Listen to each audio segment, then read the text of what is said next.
Good afternoon, student nurses. So we are now on the part 2 of our dosage calculations lecture. So are you ready? So please prepare your module with you. Open to page, where is this? Page 17. Okay? And prepare a scratch paper, a pen, and a pencil para sabay tayong mag-solve while you are watching and listening with this video lecture. If you are now ready, let us move on to our part 2 of our lecture. So again, methods for calculation. The nurse should select one method only. One method lang pala ma'am ang gagamitin. Bakit apat na methods yung sinabi mo and meron pang individualized dosing? Of course, I am going to present the different methods to you para alam ninyo kung saan kayo magiging comfortable at saka saan kayo magiging convenient. Kasi may mga times nakakalimutan ang formula or napapagbaliktad yung basic formula natin. Okay?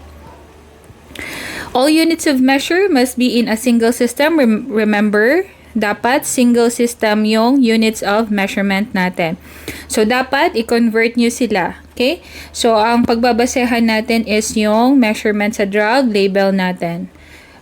Review yung first video lecture natin sa drug label kung paano ninyo babasahin yung unit dose ng drug basing doon sa container ng medication. And nursing programs prefer the metric system. Ano ulit yung metric system natin? Ito yung mga micrograms, milligrams, grams, and ml for the volume or liters. Okay? So, remember that. So, take a deep breath. Prepare nyo na yung scratch paper ninyo. Magsa-start na tayo sa method 1, the basic formula for drug calculations. So, ano yung basic formula natin? You have this, D over H times V equals A.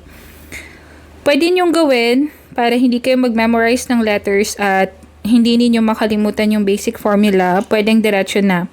D stands for the desired dose. Ano itong desired dose na to?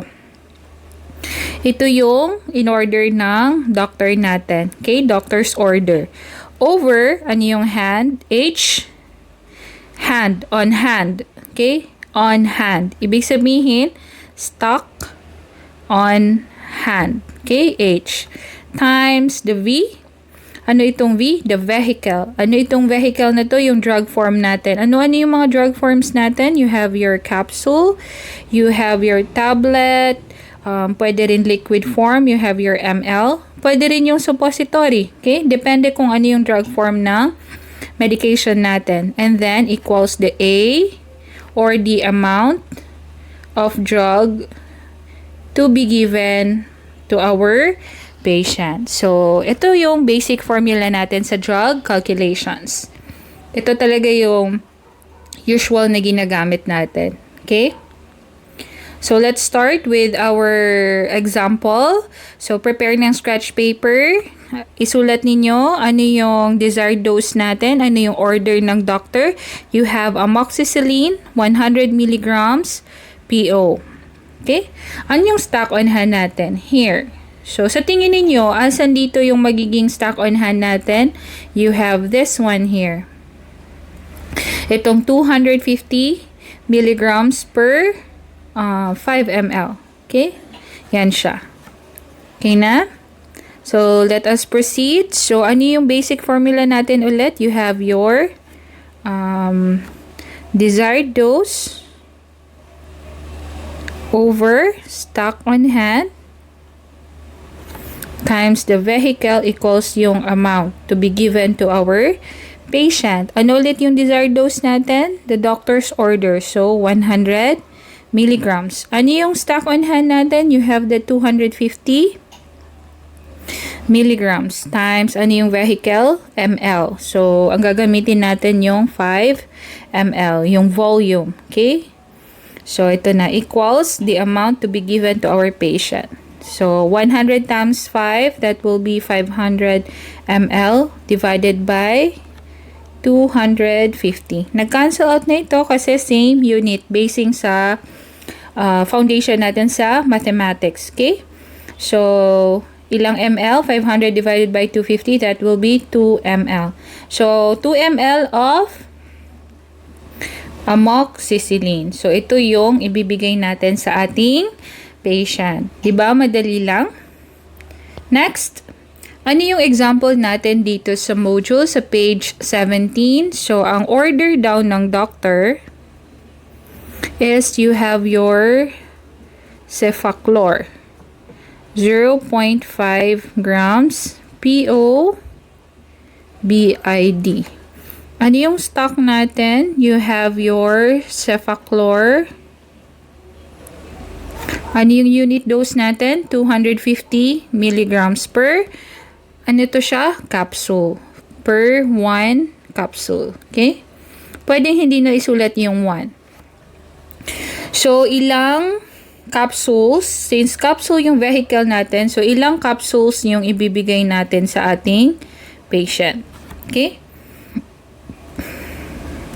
Remember, hindi parehas ng unit ang dalawa. So, grams and milligrams. So, according doon sa guideline natin, ifa-follow natin yung unit ng drug label. So, anong gagawin? I-convert muna natin yung grams into milligrams. So, here, your desired dose, 0.5 grams times 1 gram equals how many milligrams? 1,000 milligrams. Times na yan. So, 0.5 times 1,000, that would be how much? You will have 500 milligrams. So, ito na yung magiging desired dose natin after conversion. So, balik tayo sa basic formula. You will have your desired dose. That will be your 500 milligrams over, what is your stock again? You have 250 milligrams. What is your vehicle? 1 capsule equals, so 500 cup over 250, that will be 500 divided by 250, 2 capsules. So, 2 capsules of cefaclor ang ibibigay mo sa patient if ang stock natin is 250 milligrams. Tapos, ang desired dose natin is 0.5 grams or 500 milligrams were converted. So, 2 capsules. Kung 1 capsule mo is 250 milligrams plus another 1 250, so, magiging 500 milligrams. So, klaro lang. Diba? Madali lang siya. So, let us proceed to another example for your basic formula. If you have a heparin, 5,000 units per ml here. Kung nakikita ninyo. So, again, balik tayo sa basic formula. You have your desired dose, 7,855 units. Over anong stock natin here? You have your 5,000 units per ano yung vehicle? ml. So, ilan ito? This will be ilan? Calculate nyo. 7,855 over 5,000. 7,855 divided by 1,000. That would be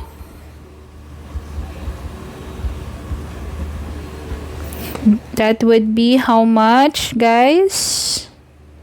You will have 1.751.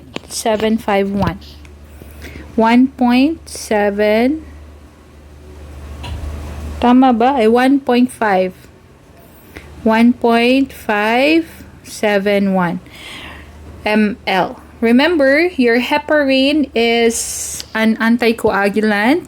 This is a high alert medication. So, basing doon sa guidelines ng pag-round off ng medication, sa mga high alert medications natin, mas preferred na mag-as is lang tayo. So, 1.5 ml lang yung ibibigay natin na heparin subcutaneous sa patient natin. Okay? So, 1.5 ml, 1 ml lang yung vial natin. So, kailangan natin ng 2 vials para makabigay tayo ng 1.5 ml ng heparin.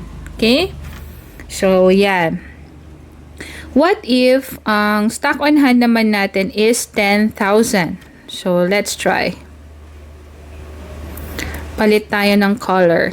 So, you have 7,855 units divided by 10,000 units times 1 ml. So, magiging ilan ito? Ilan guys? You will have 0.0855 ml. Again, your heparin is a high alert medication. No need to round it up. So, mag-stick lang tayo sa 0.5 ml. So, nakikita ninyo, magkaiba sila ng unit dose. Magkaiba rin yung dosage na ibibigay natin. So, in the near future, if you are going to administer medications, always double check kung ilan yung unit dose ha. Titignan nyo talaga at ika-calculate ninyo. So, kung 5,000 units ang available stock natin, kailangan natin ng 2 vials.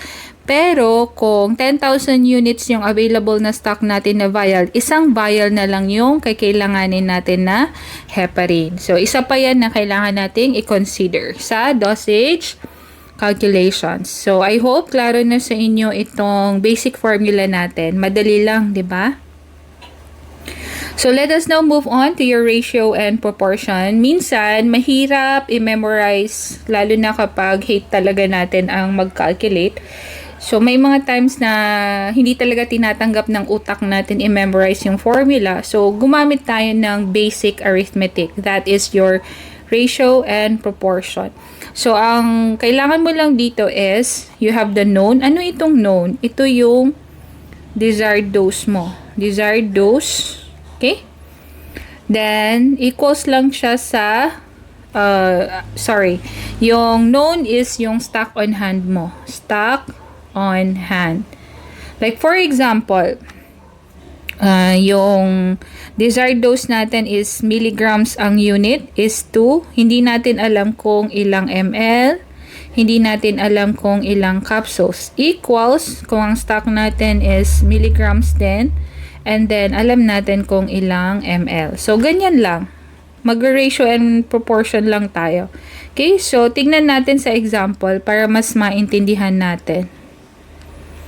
So, example natin, ito ulit ang amoxicillin natin. So, meron kang 100 milligrams PO, hindi mo alam kung ilang ml.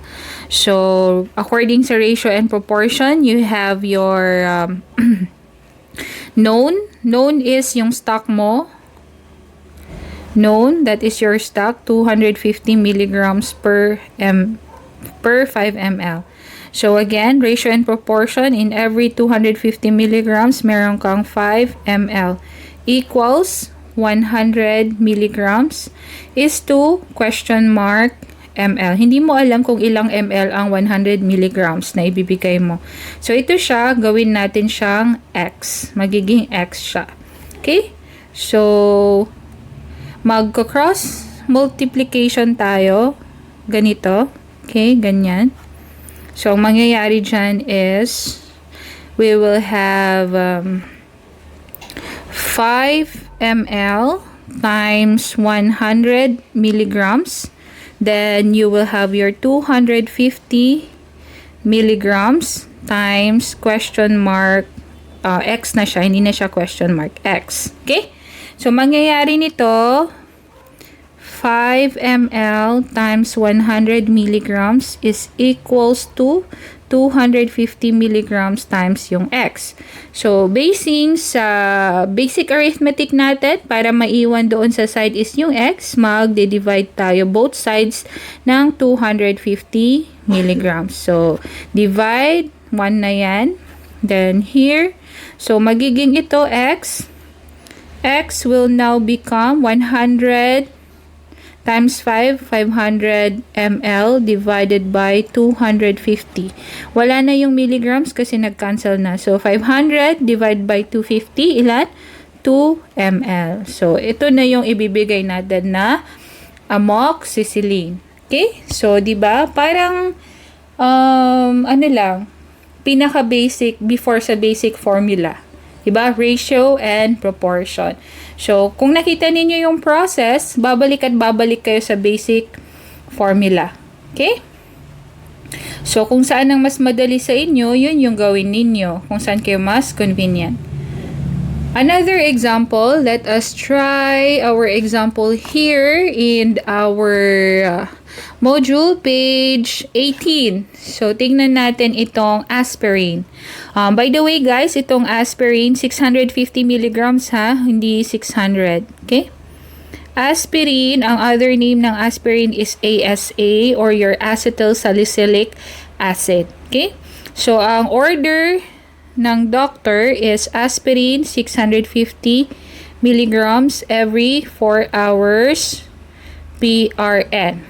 So, ano yung available natin or yung stock on hand natin is aspirin 325 milligrams per tablet.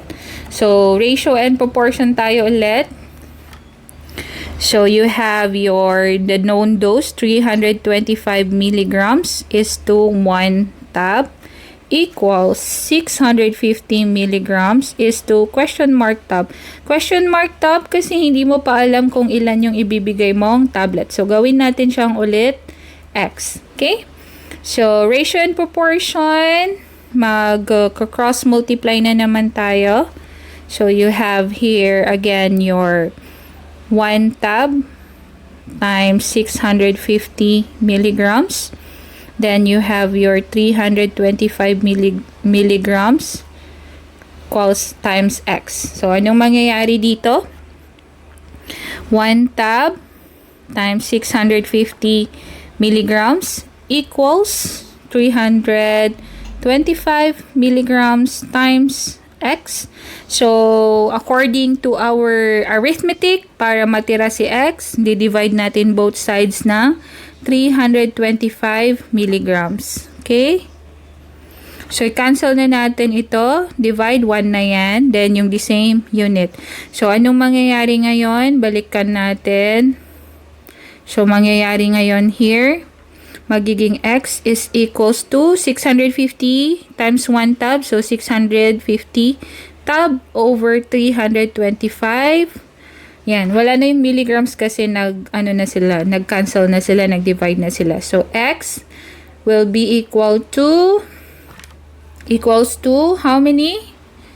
How many tablets? 650 divided by 325. That will be 2 tablets. So, ang ibibigay mong tablets na aspirin ay 2 tablets if ang stock natin is 325 milligrams.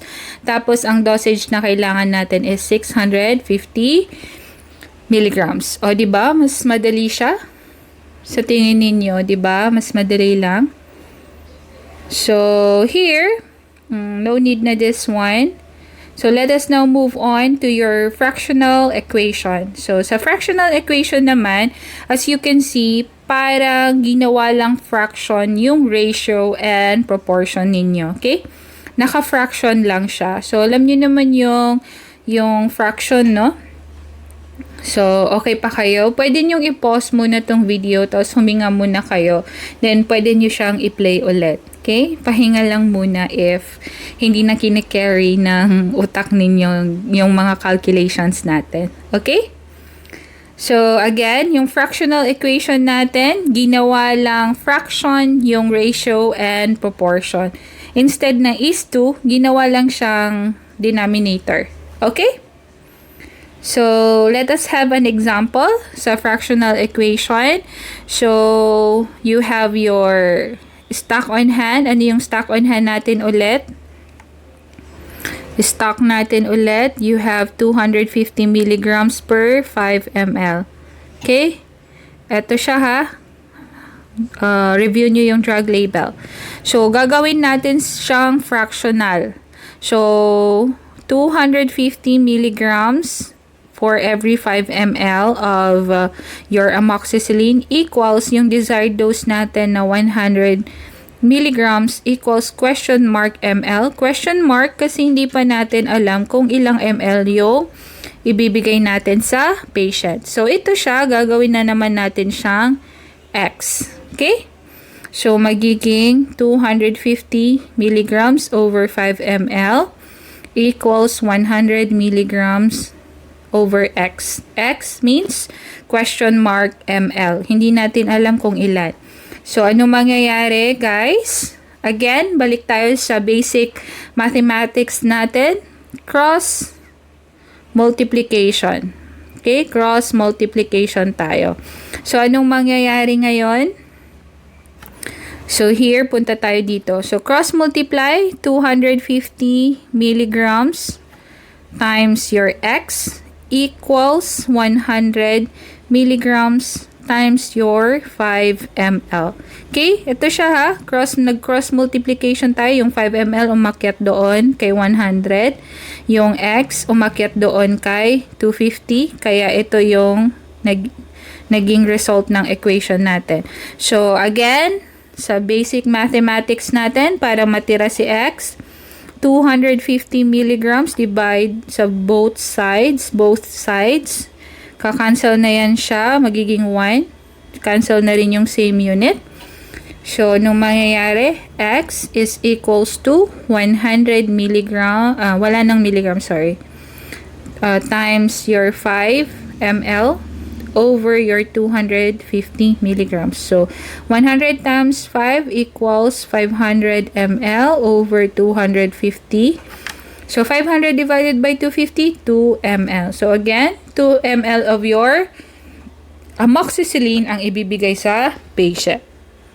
So, sa tingin ninyo, saan kayo mas convenient? The basic, the ratio and proportion, or your fractional equation. So, mamili lang kayo kung saan kayo mas hiyang. Okay, so ano naman yung example natin dito sa module natin? Let us try calculating this one. You have your ciprofloxacin. Ang order ng doktor is ciprofloxacin. 500 milligrams POQ 12 hours. Okay? Ito yung order. So, ito yung desired dose natin kasi ito yung order ng doctor. So, what will be our stock? Ano yung stock natin dito sa module? You have your Cipro 250 milligrams per 1 tablet. Okay? So, fractional equation, 250 milligrams. Ito yung sa stock natin per 1 tablet equals 500 milligrams over question mark tablet kasi hindi pa natin alam kung ilang tablet yung ibibigay natin. So, gawin na naman natin itong X. Anong mangyayari? Change tayo ng color ng pen. But ayaw niya. Change tayo sa black. So, again, cross multiplication. Mangyayari ngayon is 250 milligrams times X equals 500 milligrams times 1 tablet. Okay? So, basing sa foundation natin sa mathematics again, para matira si X, divide natin both sides, 250 milligrams. So, magdi-divide na yan siya. So, mangyayari ngayon is, pati ito, X will now be 500 times 1 tab over 250. So, 500 divided by 50, 250 I mean. So, magiging ilan? 2 tablets. So, ang ibibigay nating ciprofloxacin sa patient is 2 tablets every 12 hours. So, every 12 hours, ang ibibigay natin sa patient natin is 2 tablets. Okay? So, I hope klaro siya, ha? So, i-review nyo lang ulit itong video if medyo confused pa rin kayo, ulit-ulitin ninyo, or you can again read your module, or you can have the supplementary resources provided in our module. I hope that if you have questions, please do type it in the comment section or post it in our Google Classroom or in our FB group. I would really appreciate it if you are very interactive in our class. So thank you for listening and good luck.